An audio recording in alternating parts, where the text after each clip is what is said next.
हम्म। तो प्रेम का स्वभाव ही यही है कि जो है उसके पास जो है दो लक्षण है प्रेम के। एक तो उसके पास जो है वो क्या नहीं रहेगा, अ, अहंकार नहीं रहेगा, और एक है उसके पास क्या रहेगा, उसके पास विनम्रता रहेगी। तो वो जो है वो हमेशा यही कहता रहेगा कि अ, मैं बहुत ही मूड व्यक्ति हूँ, मैं गिरा हुआ हूँ, मेरे पास जो है भक्ति है ही नहीं जो है। और उसके विपरीत जिसके पास प्रेम नहीं है, वो यही कहेगा कि अरे मैं तो कितना महान वैष्णव हूँ, मैं तो कितना बड़ा साधु हूँ, मैं तो शुद्ध भक्त हूँ। तो अहंकार से होगा। तो ये दो चीज है कि जिसके पास भक्ति है वो विनम्रता है और उसके पास अहंकार नहीं होगा। लेकिन जिसके पास भक्ति नहीं है उसके पास उद्दंडता होगी, और जो है वो विनम्रता नहीं होगी। क्योंकि वैष्णव जो है, वैष्णव कभी भी नहीं कहेंगे ये सब कुछ। लेकिन असुर लोग अपने आप को हमेशा महान समझते।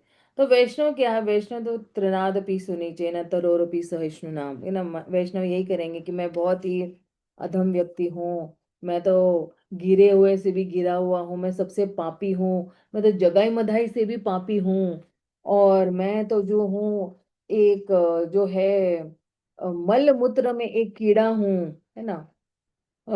कोई जो है मेरा नाम भी पुकारेगा, ये किसने कहा था आपको याद है ना, कृष्णराज कविराज गोस्वामी ने कहा था। तो अगर कोई मेरा नाम भी उच्चारण करेगा तो उसकी सारी जो है वो ऑस्पिशियसनेस जिसको कहते हैं, शुभ चीजें उसके से भाग जाएगी। मेरा नाम कभी मत पुकारना, मैं बहुत ही पापी व्यक्ति हूँ। तो वो जो है इस तरह से कहते हैं कि जो है उसके पास अभिमान नहीं होता है, वो निरअभिमान होता है। और इसलिए जो है वो सबसे सर्वोच्च पद पर है, लेकिन वो अपने आप को सबसे निम्न स्तर पर सोचता है। यही एक्चुअली लक्षण है महान भक्तों के। और महाप्रभु ने ही हमें सिखाया हुआ है कि, है ना, सही माने कृष्ण मोर नाही प्रेम गंध। तो जो है मेरे पास कोई भक्ति नहीं है कृष्ण के लिए, मैं जो हूँ भक्त हूं ही नहीं, मैं तो भक्त से भी नीचे गिरा हुआ हूँ। तो जब कृष्ण कहते, जब चैतन्य महाप्रभु सोचिए कह रहे हैं कि मैं भक्त हूं ही नहीं, है ना, तो फिर जो है हमारी क्या स्थिति हो सकती है। जो स्वयं कृष्ण आए हुए हैं भक्त के रूप में, और जो है राधा रानी का भाव लेकर आए हैं, तो हमारी क्या स्थिति है। तो जो है यही प्रार्थना करते हैं कि हे कृष्णा, मैंने सुना है तुम जो है दीन बंधु हो। दीन बंधु मतलब क्या, कि दीन जो है, जो लोग बिल्कुल दुखी है, उनके तुम बंधु हो। और एक जब मैंने एक्चुअली ये सुना था ना, तो मुझे बड़ा अच्छा लगा था उसके, अरे भगवान दीन बंधु है। हाँ, हम तो दुखी है ही, लेकिन दुखियों की भी देखो कोई, आप देखना भौतिक जगत में जो है ना, अगर आप देखोगे कि लोगों को, सुखी लोगों के साथ बड़ा मित्रता करने का ये रहता है, क्या कहते हैं, मजा आता है, या आप सोचो कि मन करता है, राइट, कि भाई नहीं, हम तो जो है सुखी लोगों के मित्र बनेंगे। लेकिन आप देखिए कृष्ण की महानता, कि कृष्ण जो है दीन बंधु है। जो लोग दुखियारे लोग हैं उनके पहले बंधु बनने के लिए जाते हैं। और फिर जो है अ, अ, और फिर जो है कहते हैं कि क्या कहते हैं, हम्म। तो ये सुनकर जो है एक्चुअली कोई भी भक्त जो है ये सोच सकता है कि अरे वाह वाह वाह वाह वाह, कितना अच्छा है। कि अरे जो है, क्योंकि कभी कभी ऐसे लगता है ना कि अरे भाई आजकल तो मतलब हम भौतिक चीजें है ना, आध्यात्मिक चीजों के साथ तुलना करते हैं, भौतिक चीजों की। अरे अरे, मुझे लग रहा है कि वो सेठ ने बहुत बड़ा चढ़ावा चढ़ाया है, शायद भगवान अब उसी की सुनने वाले हैं, मेरी तो सुनेंगे ही नहीं ना। तो फिर एक्चुअली ऐसी एक कहानी आती है कि दो व्यक्ति जाते हैं, एक बहुत बड़े सेठ जाते हैं भगवान के पास, और एक बहुत गरीब सा व्यक्ति जाता है भगवान के पास। सेठ बड़े बड़े चढ़ावा लेके जाता है, लेकिन गरीब के पास कुछ नहीं होता है, तो वो सिर्फ प्रार्थनाएं करते रहता है। और जो है, गरीब को दर्शन मिल जाते, सेठ को दर्शन नहीं मिलते, तो सेठ कंप्लेन कर रहा है भगवान को, अरे मैं भी आया, इतना सारा चढ़ावा लेके आया, और आप भी, ये भी आया, लेकिन आपने उसको दर्शन दिए, मुझे दर्शन नहीं दिए, कंप्लेन करने लगा। अब आप सोचोगे कि सेठ को कैसे पता चला कि उसको दर्शन मिल गया? वो पता चल जाता है कि कैसे दर्शन मिले। तो भगवान कहते हैं कि ये जो है वो बिना अहंकार के मेरे पास आया था, ये बिल्कुल शून्य बन के मेरे पास आया था, इसलिए उसको मेरे दर्शन मिले। और तुम जो है बिल्कुल, जो मेरी चीजें मुझे फिर से आप अर्पण कर रहे हो, उसमें भी तुम्हें अहंकार है, तो फिर मैं अहंकारी लोगों को क्यों दर्शन दूंगा? तो इसलिए जो है, हमारे पास ना जब पता चलता है ये बात कि अरे वाह वाह वाह वाह, भगवान तो दीन बंधु है, तो इसमें बड़ा उत्साह मिल जाता है, हमें बड़ी प्रेरणा मिलती है कि हाँ हाँ हाँ, मेरा जो मित्र है वो दीन बंधु भी है। तो कृष्णा तो सभी के सुहृद है ना। तो जो है, अ, लेकिन फिर जब हम भक्ति में आते हैं, थोड़ी और गहराई में जाते हैं ना, तो हमें और भी पता चलता है कि अरे रे रे रे, भगवान दीन बंधु ही नहीं है, वो तो भक्तवत्सल भी है। वो भक्तों की भी बहुत प्रिय है, और भक्त भी उनको प्रिय है। तो फिर से और जो है, मेरा हृदय जो है वो नाचने लगता है। अला अच्छा अच्छा, ये मैं नहीं कह रही हूँ, ये जो है हमारे आचार्यगण कह रहे हैं, लेकिन हाँ, हमारे साथ भी कुछ ऐसा हो गया था कि अच्छा, हमने सुना भगवान दीन बंधु है, फिर भक्त वत्सल है, तो हम तो यही सोचते हैं ना कि अरे मेरे पास तो कोई भक्ति है ही नहीं, मेरे पास, मैं तो भक्त भी नहीं हूँ। और फिर जो है, किस तरह से भगवान भक्त वत्सल बन गए हैं, और जो है किस तरह से भगवान जो है, जो है अ, दीन बंधु है। ये सब योग्यता न होने के बावजूद भी भगवान मुझ जैसे तुच्छ प्राणी को अपना मित्र बनाना चाहते हैं, या मेरे साथ रिश्ता रखना चाहते हैं। तो आप देखना, भगवान जो है अमृत सिंधु भी है। अमृत सिंधु मतलब क्या? देखिए, जब हम ये मानसिकता विकसित करते हैं ना कि भगवान दीन बंधु है, भगवान भक्त वत्सल है, तो फिर हम हरे कृष्ण महामंत्र बहुत अच्छी तरह से कर सकते, तभी ये शुद्ध नाम बाहर निकल सकता है हमारे मुख से। और जब अपराध होते हैं ना, तो फिर जो है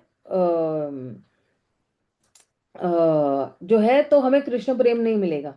लेकिन जब अपराध नहीं होते हैं, तो निश्चित रूप से जो है हमें कृष्ण प्रेम मिलेगा। ये चैतन्य महाप्रभु की शिक्षाओं में है।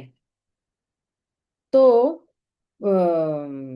ये जो अमृत का सिंधु है ना, तो ये अमृत सिंधु मतलब क्या? ये जो कृष्ण प्रेम है, ये अमृत का सिंधु है। तो एक बूंद भी जो है ना, अगर एक बूंद भी मिल जाएगी, तो पूरी जो ये पूरा ब्रह्मांड है, उसको हम जो है डुबो सकते हैं कृष्ण प्रेम में। तो जो है,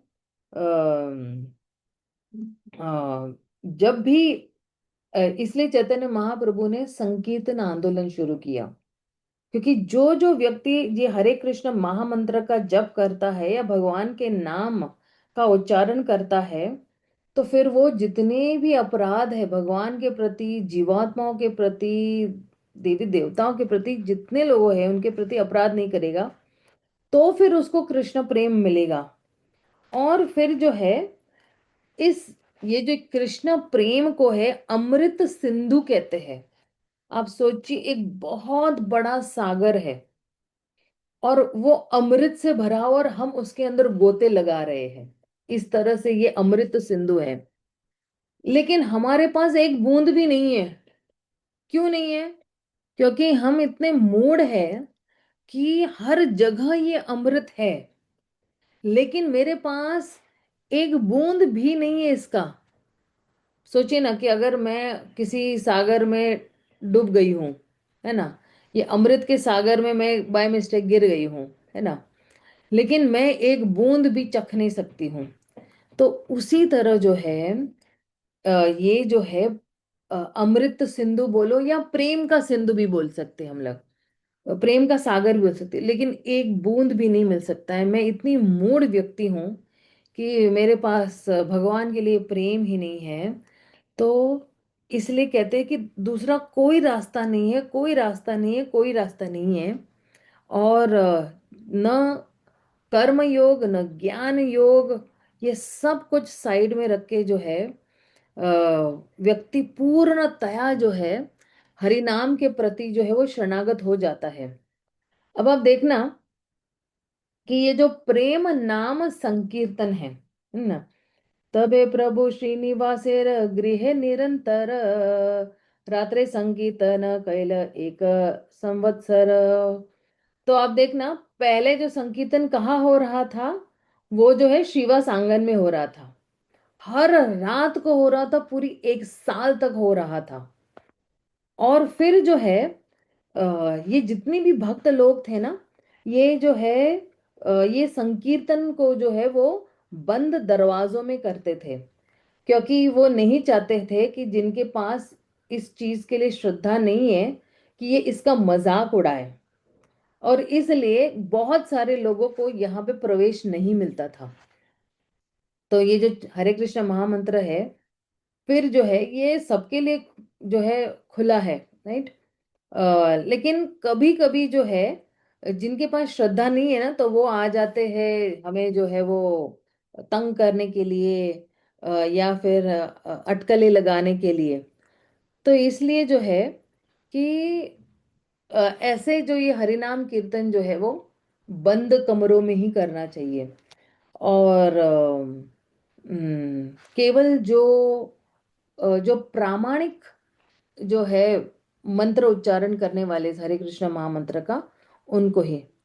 लेकिन जब बड़े पैमाने पे जो है संकीर्तन, संग मतलब क्या, बहुत सारे लोग एक साथ संग में आते हैं और जो है ये हरे कृष्ण महामंत्र करते हैं, तो फिर जो है हम जो है मंदिर के द्वार खोल देते हैं सभियों के लिए। अब देखना, अभी रविवार के दिन है या आज वाले दिन भी है, बड़ा संकीर्तन होता है। हर कोई आता है, नाचता है, गाता है, जिसके पास श्रद्धाएं नहीं है। और ये फिर ये जो कृपा है किसकी है? ये कृपा चैतन्य महाप्रभु है, चैतन्य महाप्रभु की है। क्योंकि अगर ने ना जाने अनजाने में भी कोई भगवान का नाम लेता है तो भी उसको अच्छा ही परिणाम मिलेगा। और जो है जितने भी जो है अश्रद्धालु लोग हैं, जिनके पास जो है इस चीज के लिए बहुत ज्ञान नहीं है या श्रद्धा नहीं है, तो वो लोग जो है वो ईर्ष्या करने लगते हैं। लेकिन जो है इस चीज के लिए ना चैतन्य महाप्रभु ने एक अलग प्लानिंग किया है, जहां पे ईर्ष्या भी नहीं होगी। महाप्रभु का मिशन ही इस तरह से कि ईर्ष्या नहीं रहेगी। तो इस तरह से किया कि चलो जितने भी लोग ईर्ष्या कर रहे हैं, चलो उनको जो है जाने दो, उनको जो एक खाक हो जाने दो, और उनको अपनी ही ईर्ष्या में जल जाने दो, है ना। तो ईर्ष्यालु लोगों के लिए जो है ना, महाप्रभु के आंदोलन में कोई जगह नहीं है। ये बहुत ही बड़ा स्टेटमेंट है, कि अगर हमारे पास ईर्ष्या है, इसलिए आप देखना भागवतम के पहले स्कंद के दूसरे श्लोक में है ना, धर्म प्रोजित कैतवो निर्मत्सराणाम सताम। ये भागवतम कौन समझ सकता है? जो है निर्मत्सराणाम सताम है।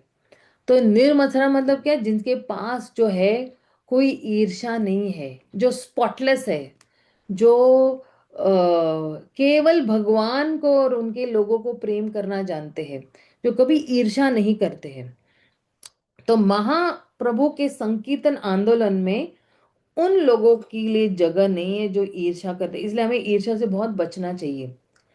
कोई हमें कहता भी है ना कि मुझे इस व्यक्ति से ईर्ष्या है, उस व्यक्ति से ईर्ष्या, तो उसको भी समझाना चाहिए कि अरे तुम्हें संकीर्तन करना है इस आंदोलन में, और हरे कृष्ण महामंत्र का प्रचार करना है इस आंदोलन में। तो तुम कैसे ईर्ष्या कर सकोगे? तुम आगे ये संदेश पहुंचा ही नहीं पाओगे अगर तुम ईर्ष्या कर रहे हो। और जो है जो कोई भी ईर्ष्या विकसित करता है, तो वो जो है अपनी ही ईर्ष्या की अग्नि में जलकर भस्म हो जाता है। और ये कोई और नहीं करेगा, ये महाप्रभु स्वयं ये चीज करते हैं। अगर अगर भगवान जो है ना, विधुनोति सुहृद सत्ताम, अगर हमारे हृदय का अगर साफ कर सकता है, तो हमारे जो है ईर्ष्या को जला के ध्वस्त भी कर सकते जो है ना। अम, तो जो है चैतन्य महाप्रभु जो है कहते, अभी शिल प्रभुपाद भी यही कहते हैं। शिल प्रभुपाद क्या कहते, इसलिए चैतन्य चरितामृत जो है वो पोस्ट ग्रेजुएट पढ़ाई है।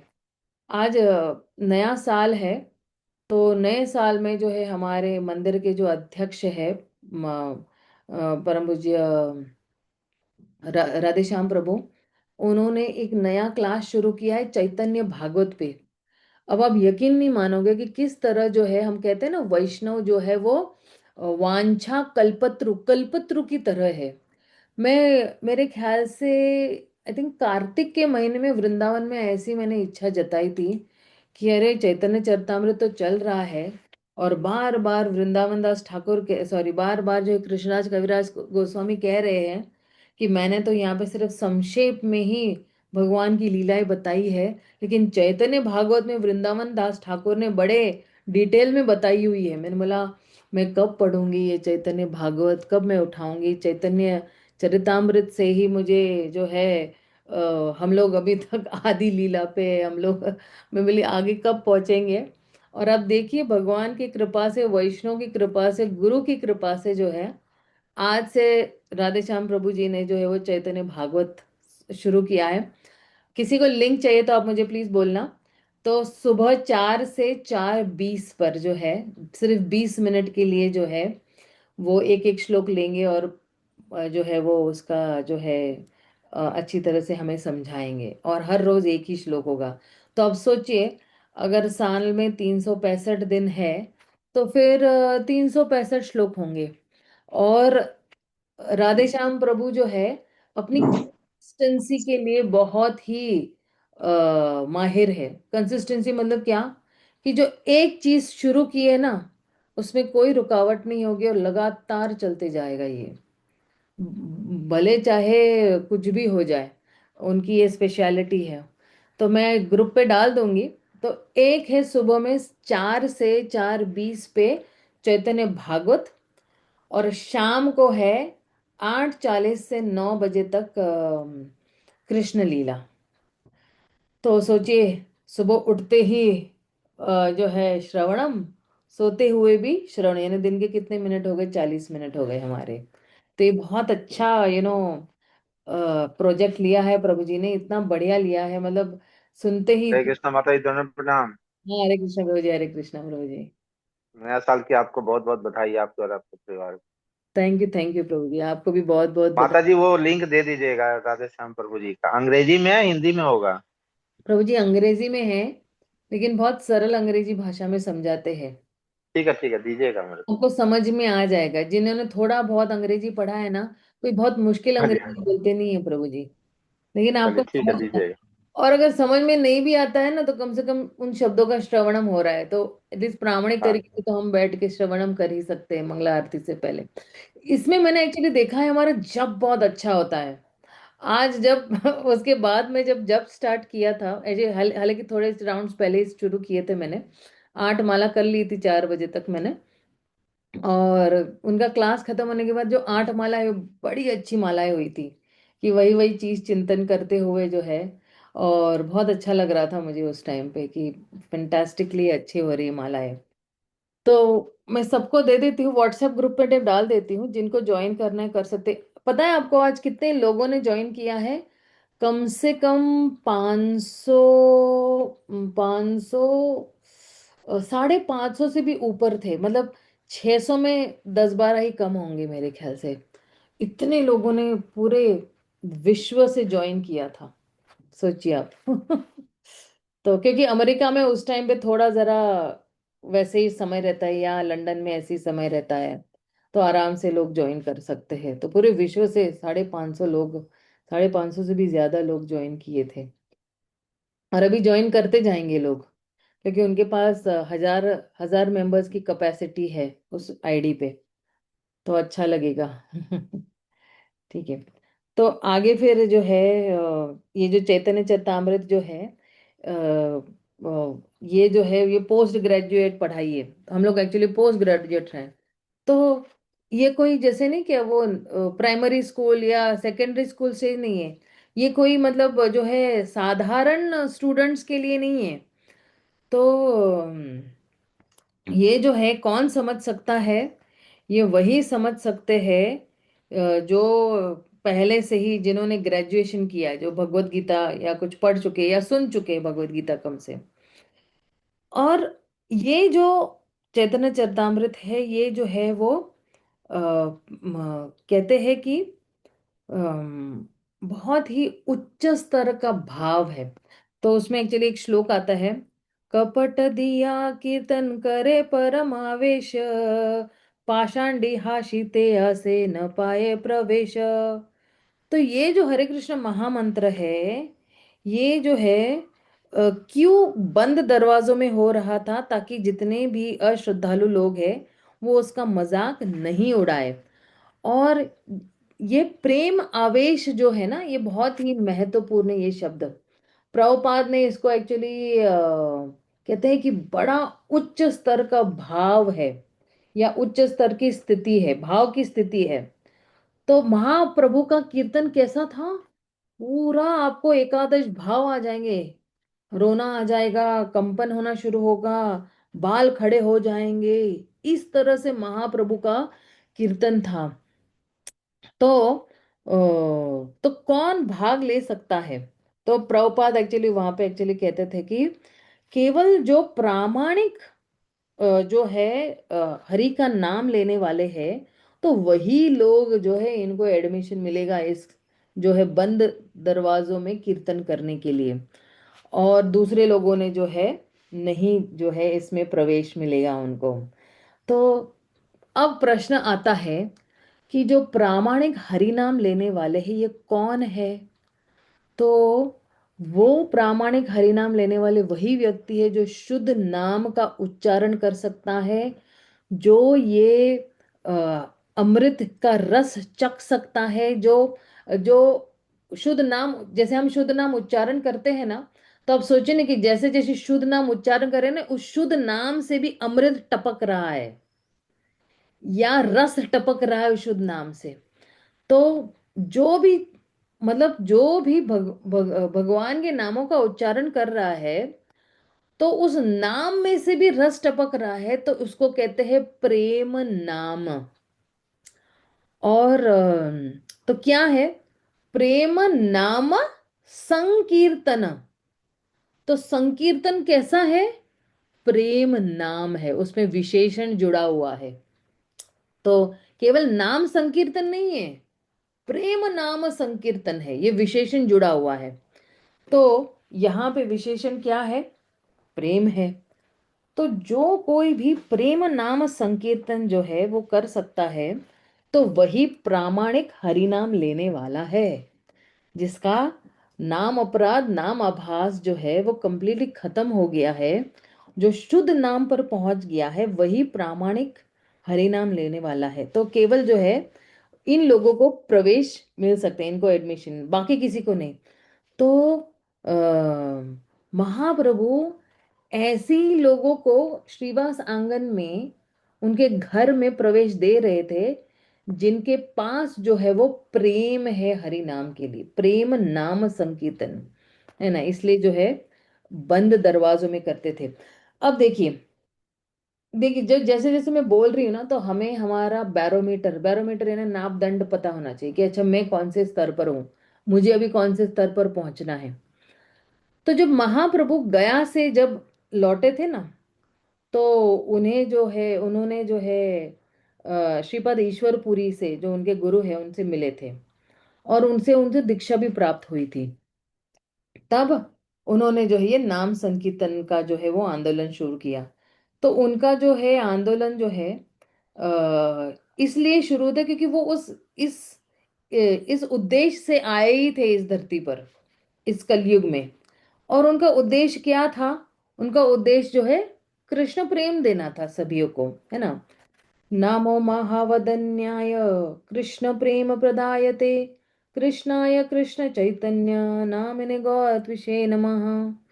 तो चैतन्य महाप्रभु जो है वो नमो महावदन्याय, महावदन्याय मतलब क्या? एक तो दयालु होता है ना, लेकिन दयालु के भी दयालु, सर्वश्रेष्ठ दयालु है भगवान, है ना। और जितने भी अब तक अवतार लिए हैं, उन अवतार, देखिए हर अवतार भगवान दयालु मतलब दया दिखाई है, लेकिन इस विशेष अवतार में उन्हें महादया दिखाई है, महावदन्याय कहते हैं। और क्योंकि बिल्कुल मुफ्त में क्या बांट रहे हैं वो शुद्ध नाम, शुद्ध कृष्ण प्रेम जो है वो बांट रहे हैं। तो ये जो है प्रणाम मंत्र जो है, ये किसने लिखा था? श्रील रूप गोस्वामी ने लिखा था, है ना। और ये उन्होंने हमें बताया हुआ है। तो जब हम ये जो प्रणाम जो है हम करते हैं ना गौरांग महाप्रभु को, तो हमें ये मंत्र निश्चित रूप से करना चाहिए। जैसे मैं ना जब गौरांग महाप्रभु और नित्यानंद महाप्रभु को दंडवत करती हूँ, तो मैं ये निश्चित रूप से जो है ये मेरा मंत्र निकल जाएगा कि अरे आप नमो महावदन्याय कृष्ण प्रेम प्रदायते।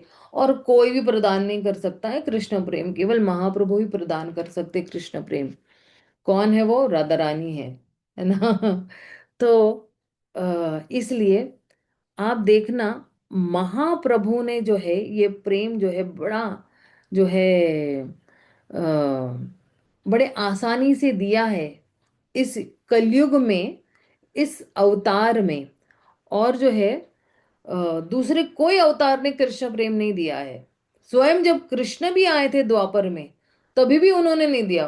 त्रेता युग में राम आए थे, तभी भी उन्होंने मत्स्य अवतार, ये अवतार, वो अवतार, कूर्म अवतार, कोई भी अवतार में जो है वो नहीं दिया। उन्होंने जो है जब कृष्ण अवतार में भी आए थे, जब कृष्ण स्वयं आए थे द्वापर में, तब भी जो है वो अपने स्वयं के रूप में आने के बाद भी उन्होंने नहीं दिया, उन्होंने उसको छुपा के रखा, है ना, गुप्त रखा।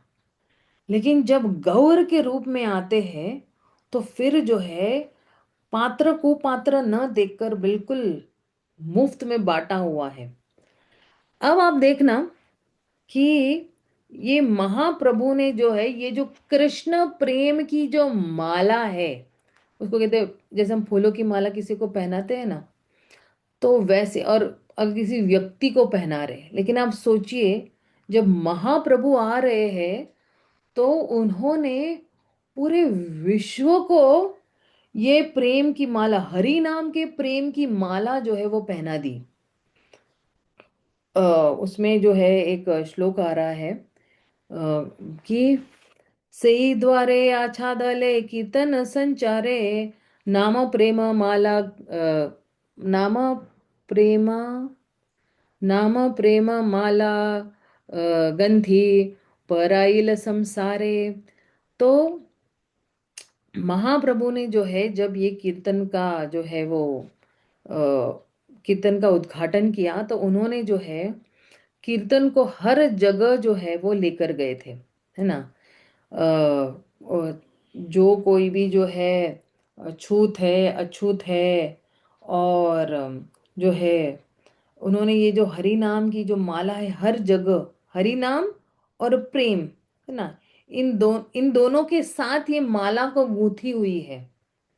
तो पूरे विश्व को ये जो है उन्होंने ये माला पहनाई।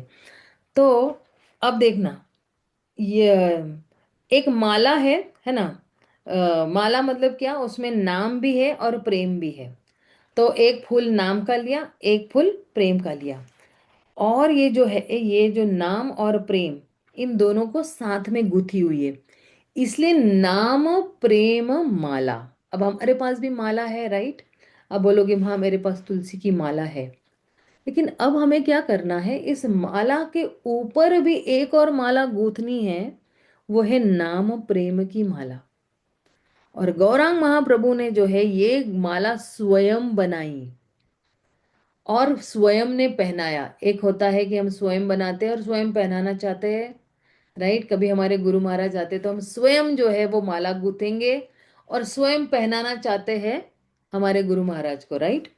तो उसी तरह जो है महाप्रभु ने स्वयं ये माला बनाई और स्वयं पूरे विश्व में जो है ये नाम प्रेम माला पहनाई। और अब देखना गौरंग महाप्रभु क्या है। गौरंग महाप्रभु का कॉम्बिनेशन कैसा है कि आ, कृष्णा जो है और राधा है। तो कृष्ण कौन है? कृष्ण रसराज है, राइट। और राधा रानी कौन है? महाभावमयी है। तो जब राधा और कृष्णा जब एक हो जाते, कंबाइन हो जाते हैं, तो कृष्ण रसराज है ना, श्रृंगार रसराज है ना। तो और राधा रानी महाभावमयी है, मदनाख्य भाव महाभावमयी है ना। तो ये जो राधा रानी है वो महाभाव की जो है क्या है वो प्रतीक है या अवतार है। और इन दोनों को जब मिलाया जाए तब फिर हो जाते हैं कौन है? गौर। देखिए दोनों को मिलाना यानी इनका मिलन हो जाना, है ना। इसे कॉम्बिनेशन मतलब क्या? मिलन। तो राधा और कृष्ण जब इनका जब एक आ जाते, एक साथ आ जाते और इनका मिलन होता है, तो राधा रानी का भाव क्या है? राधा रानी हमेशा जो है वो कृष्ण के लिए जो है वो विरह भावना में होती है। वो हमेशा रोती रहती है, उसका मूड ही यही है, मतलब उसका भाव ही यही है कि वो हमेशा जो है कृष्ण के विरह में जो है वो आंसू बहा रही है। और वो जो है कृष्ण के प्रति जो है उसकी विरह भावना की अग्नि जो है वो प्रज्वलित होती रहती है। जैसे किसी को अगर विरह है तो अगर किसी ने महसूस किया, आई डोंट नो, मैंने एक्चुअली महसूस किया हुआ है। एक्चुअली मैंने ये मेरे मेरे गुरु महाराज के लिए महसूस किया हुआ है कि कभी एकदम बहुत विरह अगर महसूस हो रहा है ना, आपका सारा शरीर जो है वो जलने लगता है। जलने लगता है मतलब इन द सेंस पूरा मुंह लाल हो जाता है, हाथ थर थर कांपने लगते हैं, पैर एकदम थर थर कांपने लगते हैं। तो इसको कहते हैं विप्रलंब भाव। आंखों से आंसू आना, पूरा शरीर गर्म हो जाना, रोंगटे खड़े हो जाना। तो संस्कृत में एक्चुअली जो है मिलन को एक्चुअली संभोग भी कहते हैं। और जुदाई को कहते हैं विप्रलंब, और या तो फिर विरह भी कह सकते हैं। तो गौरांग महाप्रभु जो है वो संभोग और विप्रलंब, ये दोनों का कॉम्बिनेशन या दोनों का मिलन भी है। तो और ये दोनों क्या है? ये दोनों विपरीत है। संभोग मतलब क्या? मतलब साथ में आना। और विप्रलंबक यानी क्या? जुदा होना, है ना। तो आप देखना संभोग जो है वो विप्रलंब का विपरीत है, और महाप्रभु जो है इन दोनों का कॉम्बिनेशन है। संभोग भी है और विप्रलंब भी है। मतलब क्या कि एक ही शरीर में दो जो है दो विपरीत लोग रह रहे हैं, संभोग भी और जो है विप्रलंब भी। तो इसो ये जो अभी मैंने समझाया ना, ये एक्चुअली है गौर तत्व। एक है गुरु तत्व, एक है शिव तत्व, है ना। तो ये है गौर तत्व, और ये जो गौर तत्व है ना, ये बहुत ही गहरा तत्व है। कि आप सोचिए ना कि दो विपरीत लोग एक ही घर में रह रहे हैं संभोग और विप्रलंब, और वही है गौरांग महाप्रभु। लेकिन इसमें भी जो है राधा रानी का जो भाव है ना वो हावी है, मतलब डोमिनेट प्री डोमिनेट कर रहा है, मतलब ऊंचा है, उसको ऐसे ऐसे कह सकते हैं कि जब संभोग है तो राधा और कृष्ण दोनों एक साथ आ जाते हैं, और उसमें कुछ रसास्वादन हो रहा है, कुछ रस का आदान प्रदान हो रहा है ना।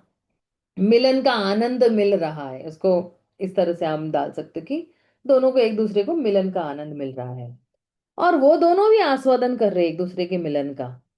लेकिन जब अ, जो है विप्रलंब है, जब जुदाई है, तो फिर जो है बिल्कुल कैसे ना कि किसी के हृदय में कोई कांटा चुभो देता है, या किसी को जो है एकदम जुदाई का विरह जो है वो सताता है, तो वो क्रंदन करता है, वो रोता है।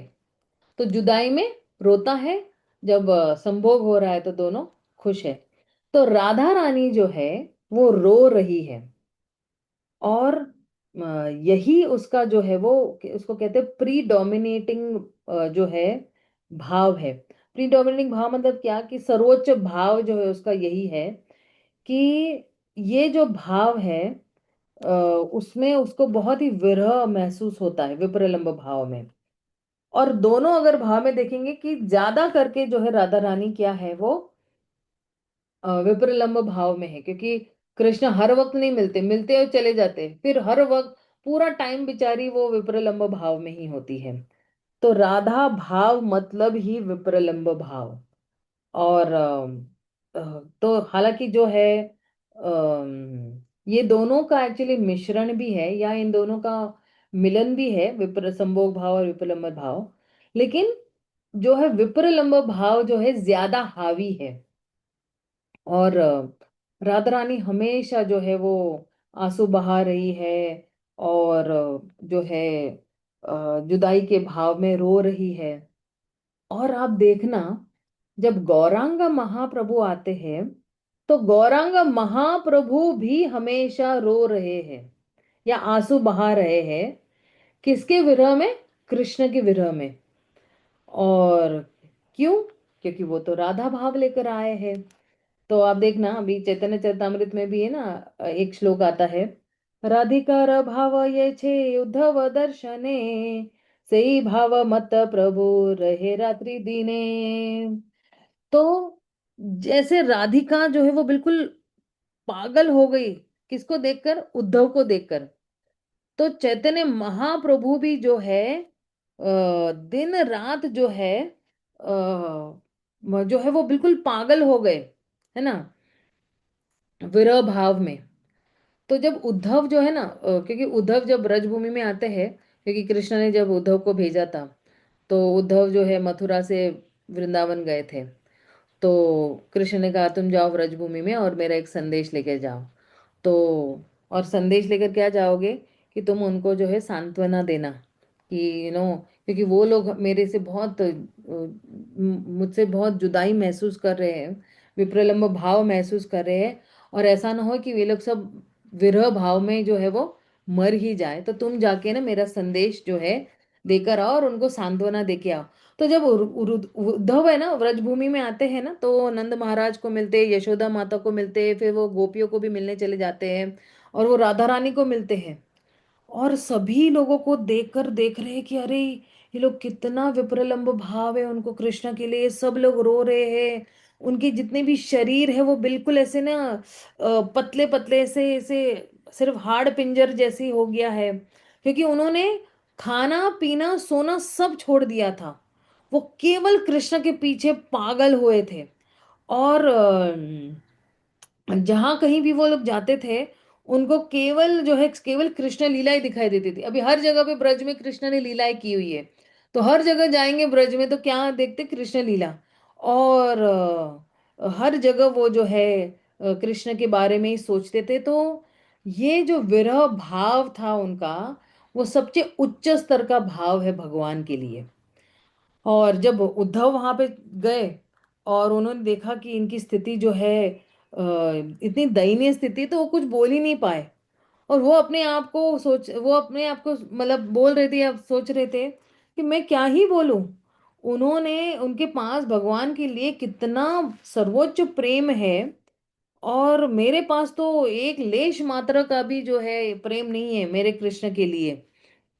हालांकि उद्धव जो है वो ज्ञानी भक्त भक्त थे उस टाइम पे, वो प्रेमी नहीं थे। लेकिन जहां पे ज्ञान है वहां पे प्रेम नहीं है। तो क्यों? क्योंकि ज्ञान जो है वो सूखा होता है, लेकिन प्रेम जो है ना वो पूरा रस से भरा हुआ होता है।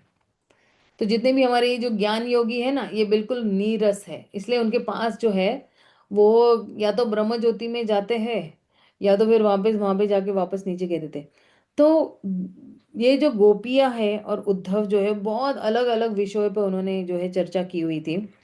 और आखिर में जो है गोपी ने कहा कि उद्धव तुम जो है तुम कृष्णा का संदेश लेकर आए हो, ठीक है, तुम कृष्ण के मित्र भी हो, तुम उनके दूत भी हो, तुम मथुरा से आए हो, तुम्हारे जो मालिक है वो कृष्ण है, उन्होंने भेजा हुआ है ब्रज भूमि पे, जो है हमें तुम्हारे जो है मित्र है, मालिक है, उस पे इतना प्रेम है। और ये जो प्रेम है ये बिल्कुल शुद्ध है, इसमें कोई दाग भी नहीं है, अमोघ है ये प्रेम। और जो है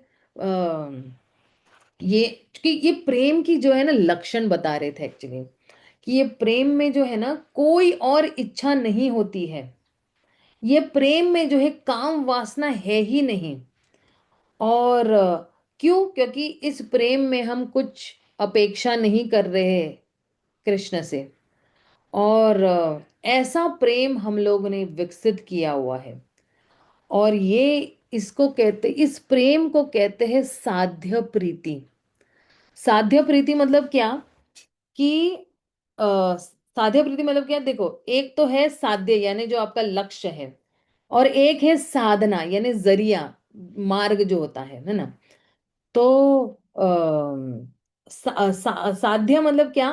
कि मीन्स मतलब जिस मार्ग पे हम चले हुए तो वो साध्य है। और सॉरी, साधना। और साध्य मतलब क्या, कि हमारा जो आखिरी में जो गोल क्या है या लक्ष्य क्या है भगवान के प्रेम की प्राप्ति, तो उसको कहते हैं साध्य। तो उसको इंग्लिश में कहते हैं मीन्स और एंड।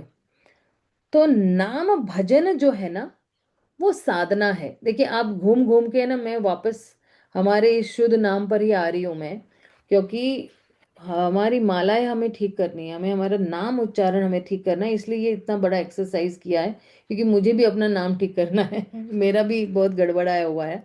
तो ये जो नाम भजन है यही हमारी साधना है। और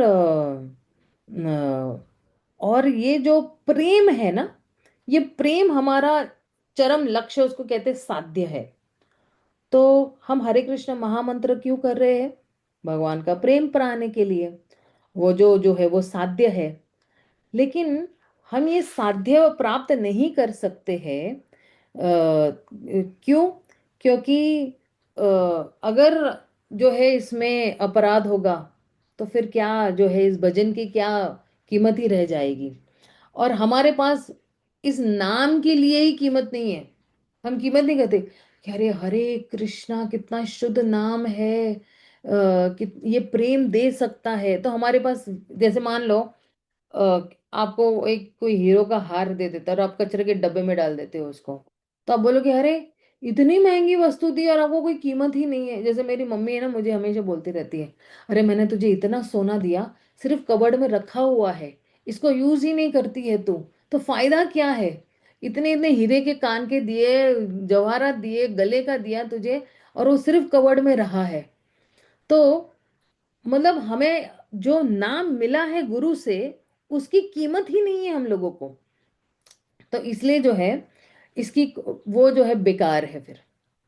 तो इसलिए जो है उसे कहते हैं साध्य प्रीति। क्यों? क्योंकि केवल वो शुद्ध शुद्ध शुद्ध प्रेम ही है उसमें, दूसरा कुछ भी नहीं है उसके अंदर। कोई काम वासना नहीं है, कोई मतलब इच्छा नहीं है उसके अंदर, केवल प्रेमी को प्रसन्न करने की इच्छा है। और इसे कहते हैं निस्वार्थ भाव से प्रेम करना। अहेतुकी प्रेम इसको कहते हैं, अहेतुकी। मतलब एक साइड, देखिए प्रेम जब होता है ना तो एक साइडेड नहीं होता। ये नहीं कि हम ही प्रेम करते जा रहे हैं और भगवान वहां पे जो है वो लेके बैठ जाएंगे, ऐसा नहीं है।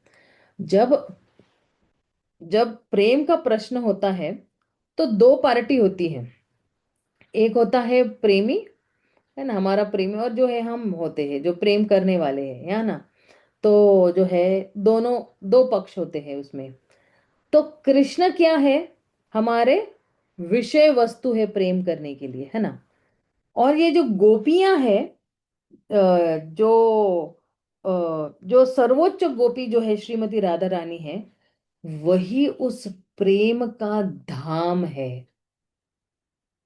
उस प्रेम का धाम कौन है? श्रीमती राधा रानी। और क्योंकि दो तरफ से प्रेम होता है तो आदान प्रदान भी हो रहा है, एक साइड से नहीं है। तो आ, गोपियां एक्चुअली कह रही है कि एक्चुअली उद्धव को कह रही है कि अरे हमने तो तुम्हारे मालिक के प्रति, कृष्ण के प्रति जो है ये प्रेम विकसित किया हुआ है, उन्होंने भी हमारे प्रति प्रेम जो है विकसित किया हुआ है, दोनों को प्रेम है एक दूसरे से, कोई एक साइडेड लव नहीं कर रहे हम, हमारा जो है प्रेम दोनों तरफा है। हम भी कृष्ण को प्रेम करते हैं और कृष्ण भी हमसे प्रेम करते हैं, और हमारे पास भी कोई इच्छा नहीं है कृष्ण के लिए, और कृष्ण के पास भी कोई इच्छा नहीं है हमारे लिए। तो इसलिए प्रेम का एक और लक्षण है अहेतुकी। अहेतुकी मतलब मुझे कृष्ण से कुछ भी नहीं चाहिए, मुझे केवल उनको प्रसन्न करना है। और प्रसन्न करती हूं जब मैं, तो मुझे बदले में कुछ भी नहीं चाहिए, कोई हेतु नहीं है उसके अंदर, कोई उद्देश्य नहीं है उसके अंदर, कोई कोई रीजन नहीं है। तो फिर गोपियां कह रही है कृष्ण को कि जो है हे उद्धव, हमें बताइए कि फिर जो है ये जो धोखाधड़ी कहाँ से आई है ना? ये प्रेम में ये धोखाधड़ी कहाँ से बीच में आ गई है कि हम प्रेम करते हैं निस्वार्थ भाव से और वो भी हमें प्रेम करता है निस्वार्थ भाव से, तो उसने हमें क्यों चीट किया है? उसने हमें धोखा क्यों दिया हुआ है? हमारे पास तो कोई और इच्छा है ही नहीं उसके सिवा, और ये शुद्ध प्रेम है। तो फिर जो है कुछ भी हम अपेक्षा किए बगैर हम उसको प्रेम कर रहे हैं, और जो है ये धोखाधड़ी क्यों कर रहे उद्धव? बताइए हमें। अब उद्धव भी क्या बताएंगे ना, तो गोपियों का प्रश्न है कि कि क्यों ये धोखाधड़ी किया हमारे साथ।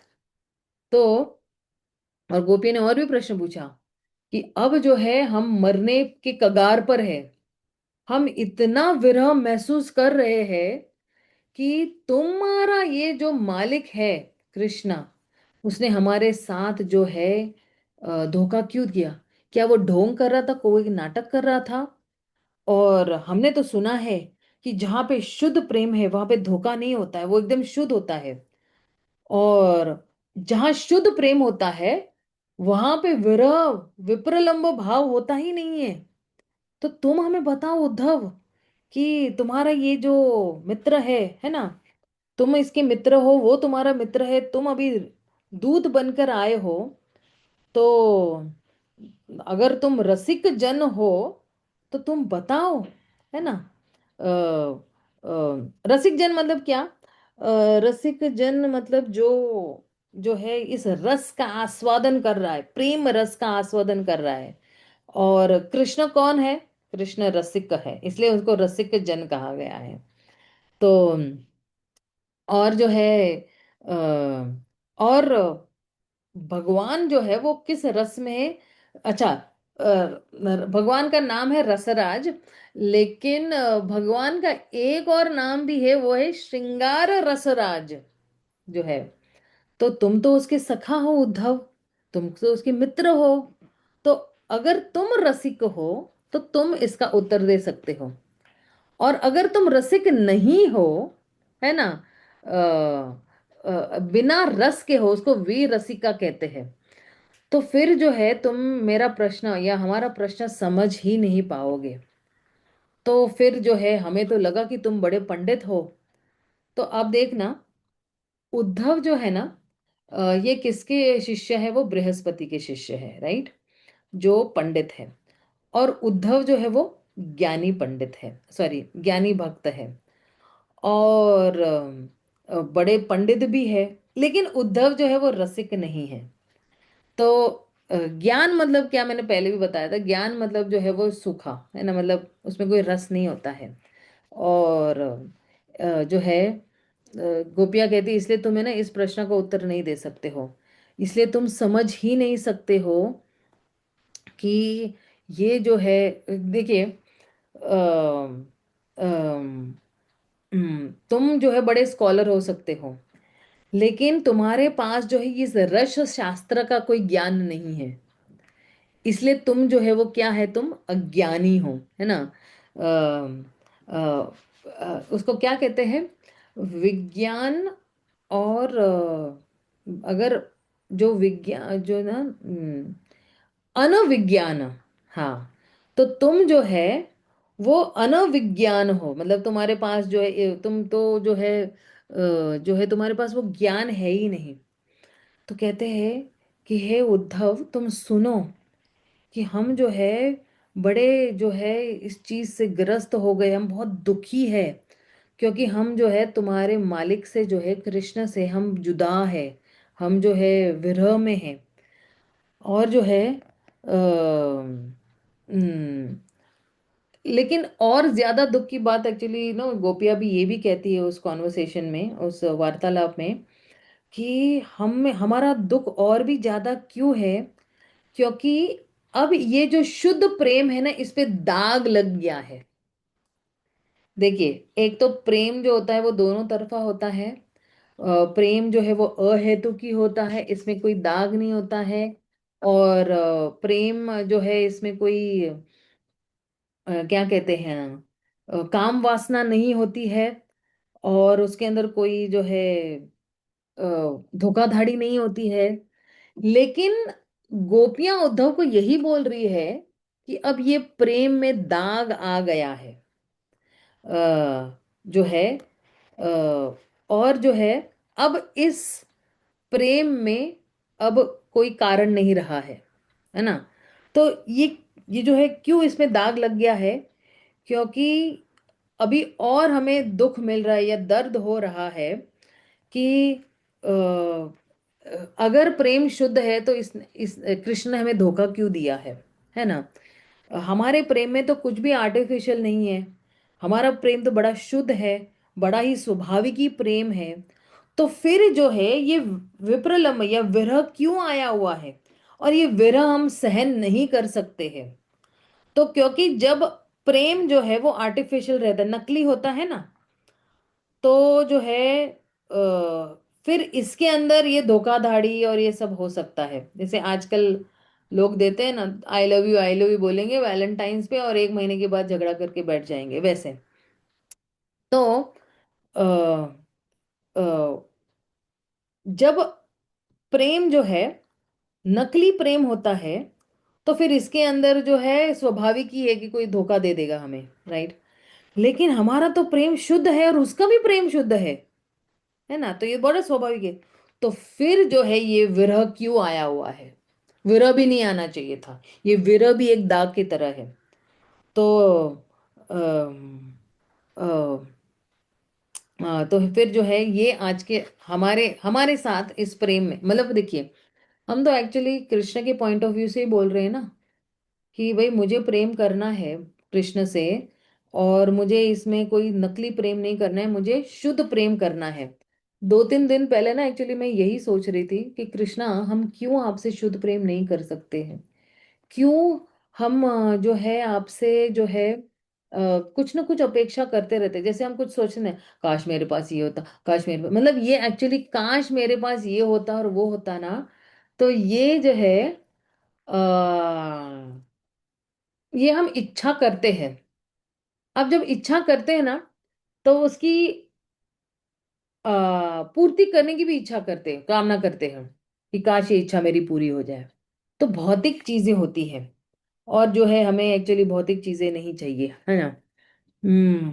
तो आज आज हमारे साथ जो है भक्तों के साथ प्रॉब्लम यही है कि हम्म, हमारे पास भगवान के लिए नकली प्रेम है, अभी हमारे पास असली प्रेम होना चाहिए, ये प्रॉब्लम है। कभी कभी ये भी हो सकता है कि हमारे में कोई दोष नहीं होगा, लेकिन फिर भी बहुत सारे दोष आएंगे भी। और जो है इसलिए हम जो है ये भगवान के लिए प्रेम विकसित नहीं कर सकते हैं। और कभी कभी ये भी हो सकता है कि भाई प्रेम विकसित करने के बावजूद भी जो है हमें इतना दुख मिलेगा। आप देखिए, कोई बोलेगा ना कि अरे अरे हम लोग तो इतने सालों से भगवान की भक्ति कर रहे हैं, फिर जो है हमें इतना दुख दर्द क्यों मिल रहा है, हमें क्यों इतना ये कष्ट मिल रहा है।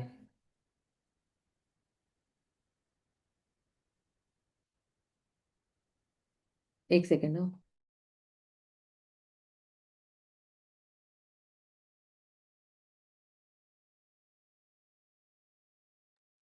तो अब देखना इस प्रेम में क्या है।